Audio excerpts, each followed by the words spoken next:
Now, if you haven't figured that out already, is that we are magnificent beings. We are one with Source. Where Carolyn had an incredible visual, experiential near-death experience, mine was somewhat different, and I'm going to tell you a little bit about that, a little bit in an abbreviated form due to time, because there's so much I want to cover here, but for some reason, Source and Spirit prompted me to do this film up front for you, something I've never done before. My experience happened in 2003. I was a clinical psychologist. I was practicing in Los Angeles area, and I was coming home from seeing clients, and suddenly I had a whoosh right out of my heart area, solar plexus area, and with it came a profound sense of emptiness and a feeling like I was done here with my work as I knew it. I had never had that experience before. I didn't know what it meant. I immediately went inside and thought, am I depressed? Am I anxious? No. Is there something wrong? All I knew is it felt like I had lost all of my friends. I had lost my whole family. It was that feeling of emptiness. And I thought that I was done with my work here on earth as I knew it, whatever that meant at the time. But I didn't know what it meant, so I did go home. I was able to drive home because I felt clearly, lucid and not physically incapacitated. I went home trying to make sense of what this whoosh feeling was and this bereft sense of emptiness. And I suddenly found myself, as I was thinking about this, very much wide awake, very much sitting up. I saw a swirling vortex in my mind's eye. The next minute I found myself propelled through this tunnel at a great rate of speed. And I could see light at the end of this tunnel. And of course I had heard about the tunnel, and immediately the first thought in my mind was, did I die? What did I die of? I wasn't sick. And of course, the next step, it's interesting what goes through your minds during this time. I thought, well, if I truly died, there's not much I can do about it now. So let's just ride it out and see where I'm going. This is the light. I hear it's a pretty powerful light. So as I was going through this tunnel, horizontal, feet first, which I thought was a very strange way to go through a tunnel. I thought you had to fly through it head first, And, but it was sort of like on a conveyor belt without the conveyor. But before I could get into the light, something stopped me. And I just hovered there, and I tried to will myself to go into the light, and nothing I could do would work. And I thought, the irreverent thought, well, this is boring. And the next minute I thought, as I was thinking this is boring, all of this energy poured into my physical body, or what I thought was my physical body, my spirit body. And it was an implosion of energy and spun me around with great force back through the tunnel, horizontal feet first, traveling at this high rate of speed. And the next minute I found myself back in my physical body, and voices in my head were saying, breathe, Kathy, breathe. And I was alone. And I'm hearing voices. Not something I usually, too happy about when my clients have reported hearing voices.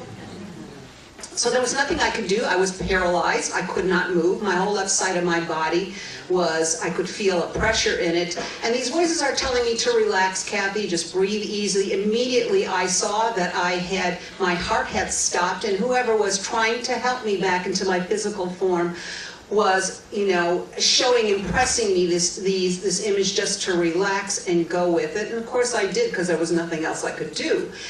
And I would hear clicks as everything was falling back into place.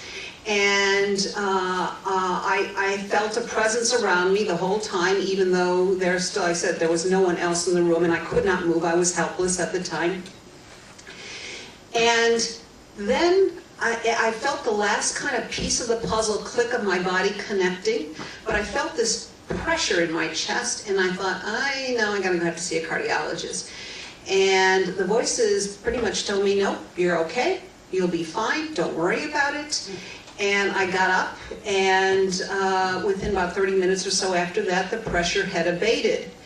And within a short period of time, because this is like a very long experience, and I'm giving you the highlights of it, I became obsessed with quantum physics, getting up in the middle between 3 and 4 a.m. every night to search everything I could on the internet about energy, about healing, about scalar waves, about the cosmos, about the universe, about you name it, and it was there, about physics and sacred geometry and so forth like that. And what I learned was I had brought back a whole number of guides with me from this other side. In fact, I found out later this was a pre-birth contract that I had made, and the only reason they sent me into the tunnel and did not allow me to go into the light, because they figured I would not want to come back once I went into the light, was that I needed to exchange energy in this tunnel to be able to bring it up to a higher level where these new beings could merge with me and bring back information with me like I hadn't even begun to experience at the time. These beings identified themselves as beings, multidimensional beings from the 8th dimension and beyond. They called themselves the founders. They said they've been here since the beginning of creation. They were involved in the creation process. Another reason I showed you that film today. They come from a state of pure consciousness, healing, self-service, and they had something they wanted me to do. Now, sometimes you never know what this is going to be. You're going to send on a mission in life. And before in my life, I had been asked to be of service. And I've had, things come to me where I've been able to do that. When I was a child, I thought I was going to be a nurse. And it wasn't too far of a stretch that I became a clinical psychologist, helping people in other ways. But this is pure creation infiniteness. And they said basically that the world was changing.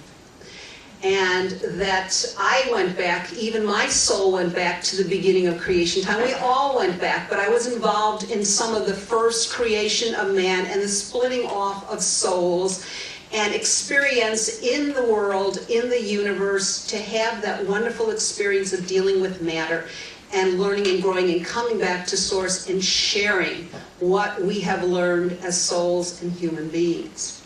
Now, not all of this came to me at once, obviously. But between waking up every night and learning this stuff, and they were showing me things on the internet that they said, well, this is not quite accurate, but this is as far as your race has gotten so far, or human beings understand. They were correcting things that I was seeing on the internet. And basically it was like physics 101 and getting me up to speed. And I was understanding, believe it or not, I'm not a physics major. In fact, I'm not a mathematical major either. But what they started to show me was that, back here, was that everything has a mathematical formula. Even our DNA is mathematically coded. And we need to speak to it in a language it understands, because the consciousness of our cells understand math. Now, if you saw in Caroline's thing, the whole geometry and mathematics and the beginning of it, that was an important thing, that algorithms give instructions to the body through binary code. And that's zeros and ones. It's computer language. Is it any, is it coincidence that when the computers were developed, that it was all programmed in zeros and ones? Those zeros and ones give information to the body. And that information is compressed into binary sequencing, what they call from substance coding. It takes old information that we're born with in our DNA and actually rewrites it. So when we say all things have a mathematical code, as when they started to tell me this, I basically thought, oh my gosh, math was my worst subject in school. I barely got through it to get through graduate school. I was good in everything else but math. And when they started telling me everything in the universe is structured around math, love to, but math. I was like ready to tear my hair out because they sort of like, okay, well, why didn't you go find someone else? You actually picked a math dummy here. Which is actually why they picked me, because I had no preconceived notions that I would throw down and say, well, that doesn't fit with what we know about mathematics today. So the ancients referred to this as sacred geometry, no new term here, I'm sure. Sequencing patterns that resonate in all of nature. They're incorporated into our most revered monuments, the Great Pyramids, some of the Greek Pythagorean temples and so forth like that. The ancient monuments. The Greeks believed it was the science of vibrational energies. And it I think it makes scientists forever ask, was God a mathematician? Because math is such a key thing. The golden mean spiral. This is the most powerful transformation in for cellular healing. The spiral is the measure of the creative forces. And the harmonics of all living organisms are governed by the principle called the golden mean, or phi. It's proportional geometry. So I had to start learning all this, but I did understand it on a fundamental level. And I started to see things in numbers. And to this day, I see addresses and so forth like that, and I start bringing them into a number pattern or so forth like that, or people's telephone numbers or so forth. So what they were showing me was that I had to start and throw out the old way of thinking about energy, or what we called waves, cycles per second, frequencies. That frequencies encompass the whole world and everything, but behind it is a mathematical signature. And most of us have heard what we call Hertzian waves. Those are cycles per second. They're the standard norm of measuring energy. But what they were showing me was that they wanted me to think in non-Hertzian terms, which is subtle energy. These non-Hertzian waves are believed to be associated with health and the natural healing process. And that term was first coined, by the way, by the great visionary and physicist Nikola Tesla at the turn of the century to describe this new form of energy. Einstein actually used it to distinguish energy which cannot be measured by standard, conventional electronic equipment, which is really inadequate to measure this. Non-Hertzian energy is a higher dimensional energy consisting of pure information patterns, which is really what math is about. And that mediates communication between all cells in the body. So as they started this, they started to say what they wanted. They wanted me to, and at first I did not believe what this was saying. I kind of poo-pooed it. It was to develop a device that could use mathematical healing, that could use a whole different way of looking at healing from traditional ways. And at first I said, basically, I don't know anything about electronics or healing or so forth. And basically I was told, we will lead you to the right people and we will show you what is needed. And of course I fought this mission, thinking that this was not in my life plan. But it became almost this magnificent obsession. And if any of you have ever tried to walk away from something that is your destiny, it keeps pounding you over the head until you finally give in and say, okay, all right, show me what I have to do. And this is basically what it turned into for me. So what happened for a whole year was they started to show me that I could then put together mathematical signatures with their help for almost every element, solid, liquid, herbs, minerals, emotions, symbols, concepts, formulas. And they would show me gems even, They would show me symbols that, to me, to this day, I think are off-planetary symbols. They're not something that I've seen anywhere in our world, but they said that our DNA and our consciousness in our cells would know what they meant and would react to it and use that information as was needed. And this is not that unusual. If you went back to Pythagoras' times in the 6th century BC, they reduced everything to a number, all formulas to a number, which was conceived as the principle and innermost essence of universal mind. Every object and being was thought to represent a number of universal force vibrations acting upon human consciousness, similar to the way which suggestions we may use in hypnotism. Healing was effected through universal mind. So this took about a year to bring through all of these different, and of course I didn't know what these numbers meant, but they all had each of these substances, and there's thousands. There was actually, it was 5,000 different substances and things like that, that I sat down and my first kind of channeling experience and getting into a trance-like state and showing me what needed to be put down for each of these. They also, there's this like higher intelligence at work, and I didn't know where I was going with any of this, but the next thing they showed me was that sound was extremely, extremely important. In fact, sound is the last thing to go when you die, and the first thing that develops, sense that develops in utero. So sound, we are programmed for resonances of sound, and some speak to us universally, just like, hit songs, they have universal chords in it, that suddenly everyone says, I love that song, and they really don't know why, because it has this universal sound vibration.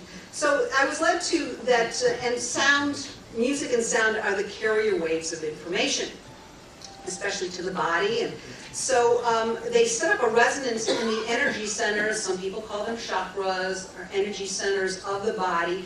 And when you start resonating those particular energy centers, it makes information coming into the body much more receptive. So they were showing me there was a clear link between information and sound coming in. And so the next thing they showed me was the fact that fractals. Now, I had never heard of a fractal before then. Fractals are like holograms, and elements of holograms are contained in the whole body. And we're going to go a little bit more into that later. I didn't want to get too much into that now, but fractals, every part, if you zoom in, contains the whole with some slight variations. And fractals amplify information. They make electrical field charges, which make our DNA work more coherently. And practicality is the new science of life. Most people don't understand all of its implications yet, and we're still finding that out. It's infinite, non-destructive, perfect compression, which creates what the yogis call phase conjugation, or oneness. So the science of fractals is very important, coupled with, and especially if sacred geometry are infused in those fractals. So, at first I got codes, okay, music, okay, fractals, and I was like, what's next? And, all these parts, and I still wasn't sure how all these parts were coming together. So they showed me crystals, and they went into my brain and looked at what I could identify with, and that was the Superman movie, The Fortress of Solitude. And he's putting the crystals in, which is giving him information on his race, his history, and everything else. And they're showing me that, quartz crystals. And they were showing me these crystals, sort of like the Superman crystals, and I wasn't sure how they wanted to use these crystals. So they got me on a search of going all over the world looking for a lab that would grow crystals like this, because they said, you can't find these crystals in nature. You have to have perfect clarity ones, which are grown from little seed crystals and controlled, because these ones can communicate much more easily with other crystals. So, what emerged was crystal rods, double terminated crystal rods, which means pointed at both ends, with a little oscillating thing for codes to come through and resonate through the crystals in through from your computer to what we call a little amplifier box that changes it from digital to analog, because the body likes an analog signal, and so do crystals, even though this is the digital age. So human cells are like liquid crystals. The human body is actually comprised of millions of crystals, and quartz crystals act as oscillators. You know, we find them in all of our electronic devices. You know, they create a charge, they have the capacity to store information, amplify, transfer information, and of course, they talk to each other. You know, now in some crowds you say crystals talk to each other. Oh, absolutely. In fact, once we were sending information through by two huge crystals, and they were very clear crystals. These were like big floor crystals. And they started to get cloudy as they were absorbing information being sent. And it took almost like a couple days, up to 5 days for them to become clear again. They were storing information, something you normally don't see like that. So they were showing us that these crystals could be used to place anywhere on the body, or hold them in your hands, or put them on your energy points of your body, and either meridians or anything else, and that could transmit the information through these crystals to those areas of your body. Now, I don't know, when I first heard this, I thought that was pretty crazy.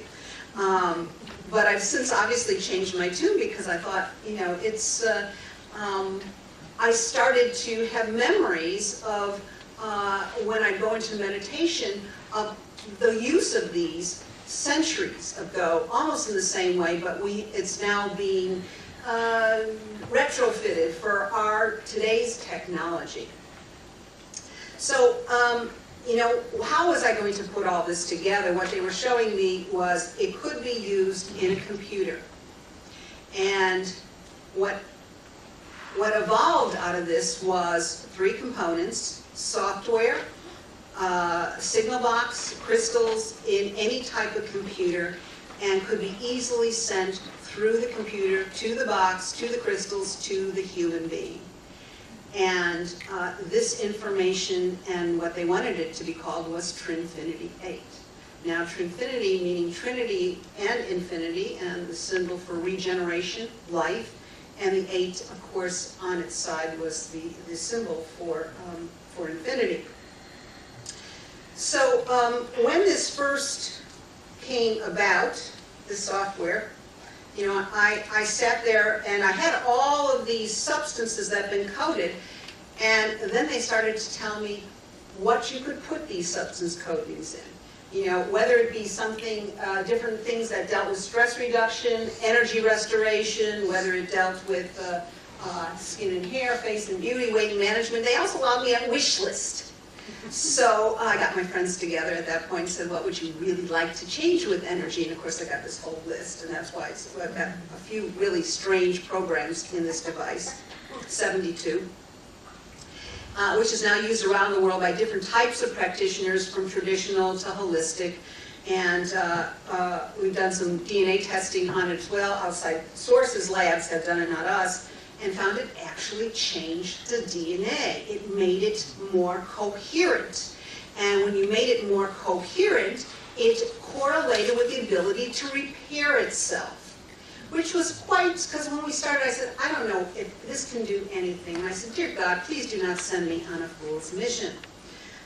So I opened people up to testing it on anything. And they would ask me, what do you expect of this? And I said, I have no idea what to expect. The first time we had people on it, they were channeling dead people, which really threw me off, you know. And in fact, one person said on the device, I'm a psychic, and I had all I could see. It was like all my guides came forward, and it was like tuning my psychic ability, like a channel on a radio receiver, crystal clear.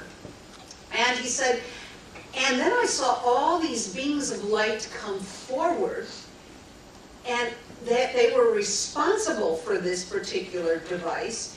And then I saw your father come forward. Now, this man did not know my father had already passed over. In fact, my father had passed over right around about 2 months after the time I had had my near-death experience. And in fact, I didn't even know that he didn't even believe me when I told him about this near-death experience, but he did come back and gave messages that, yes, thank you for giving me the heads up on that. Now I knew what to do when I passed over. But I'd never known that he was just kind of paying me, lip service the whole time. That, oh yeah, that's interesting, Kathy. So the guy said, your man came forward, he introduced himself as your father, and he said he just wanted to say it was money well spent. And this device, the whole development of it, the research of it, everything came from right around the time. That time my parents died within a year after I had this experience, and they left me some money which allowed me to actually develop it, which I found out later was prearranged. There's so many things I want to talk about, and usually Diane said, well, you need to talk about your technology. I said, I need to talk about my technology. I want to talk about consciousness. So I'm going to get into that too. Because this is where I was, and things have gone even deeper for me. But just to kind of give you a little bit of benefits from it, the universe actually is kind of uses puns a lot. And they surprise us in many ways. We found out that our decreased inflammation and swelling program not only helped decrease inflammation in the body, which is usually the root of all diseases and illness, but that it reduced anger, which is inflammatory, inflamed, swelling, building of an emotion that's inflamed. We found that it did that as well. Some of our psychologists found that when we did our LIPS program, that women started speaking up and expressing their needs. And we thought it was a cosmetic thing.